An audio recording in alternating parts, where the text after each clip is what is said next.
What is going on, everyone? And today we are here for week 11 of the Global Mazda Fanatec Cup Rookie Track Guide Series, and this week we are at Lime Rock Park Chicanes. So pretty surprised actually that it's taken till week 11 to get here. Obviously, Lime Rock Park's a pretty well-used circuit, and I remember when I did my rookie career back in 2015.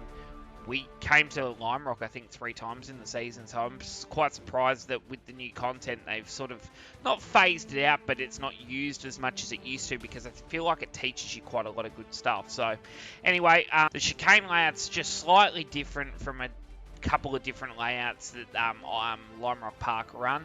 Obviously the section just before the high speed over the crest area and the sort of second last turn or the penultimate turn for the normal GP layout is slightly different. But other than that, the track's the same. So looking forward to breaking down this one for you guys. If you haven't and you want to see the data overlays, make sure you go click that link below for the Garage 61. That'll help you out with being able to overlay your lap over my lap data and actually analysing where you're gaining and losing time and how to improve on that as well. So if you haven't already, make sure you click that link. Apart from that, guys, we really appreciate everybody that's been watching these videos, interacting with us, messaging, commenting. I'm really glad that some of you guys are getting a lot out of it. I hope to hear from more of you in the future. And yeah, let's get into it. Week 11 at Lime Rock Park Chicanes in the Mx-5.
Alright guys, so now we're going to break down the lap. So as we're coming down into turn 1, we want to be as close to the left-hand side as possible. Now, what we actually want to do is you want to just brake just past the 2 board, and I'm braking in line with the blue cone. As you can see, this car's just starting to squat down, right? So your 4th gear entering in on the corner.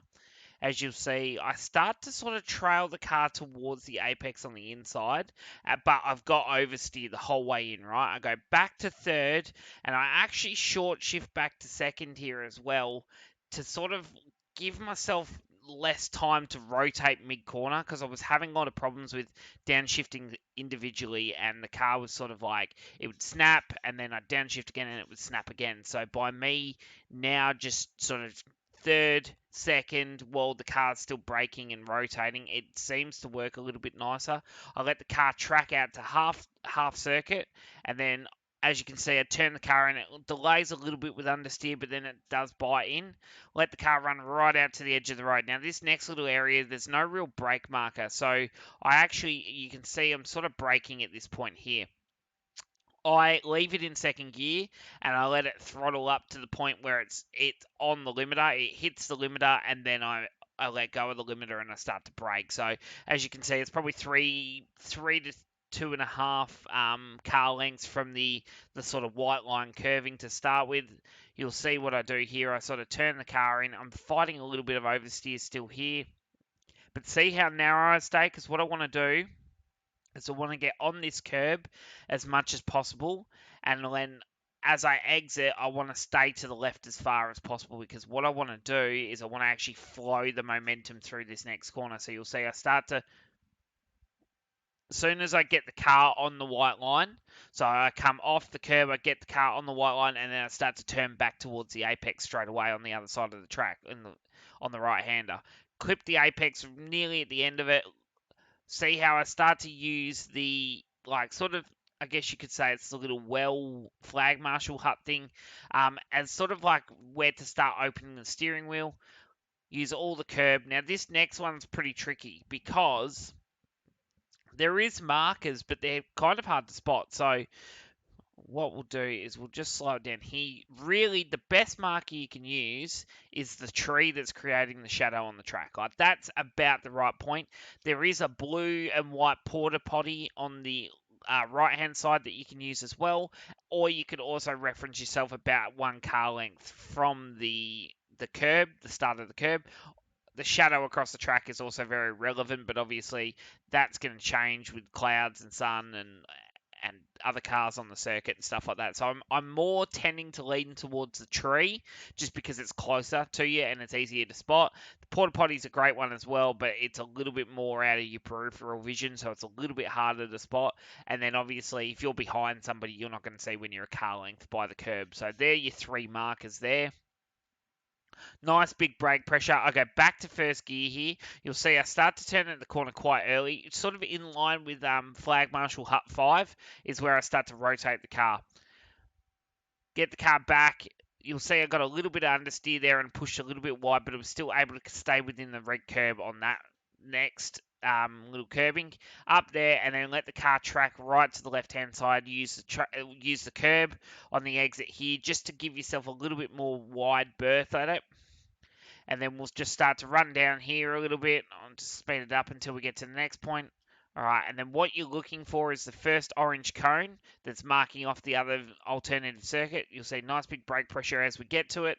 You'll see that I'm sort of right up against the edge of the road, but then I turn the car, I wouldn't say early, but you can see I'm sort of chasing a little bit of oversteer, but I miss the apex intentionally. I get to sort of 3/4 track, but I turn in very early here. And I want to use all the curb on the inside, as you'll see. And then soon as I come off that curb, you can see I'm already starting to turn back the other way. Now, I did get a little bit of understeer just off the exit here, but it was still able to get it on the curb without too many issues, and I didn't delay the throttle too much. Then once you get off that curb, you want to start to run it down the hill towards the left-hand side. As you'll see, I'll just speed it up again.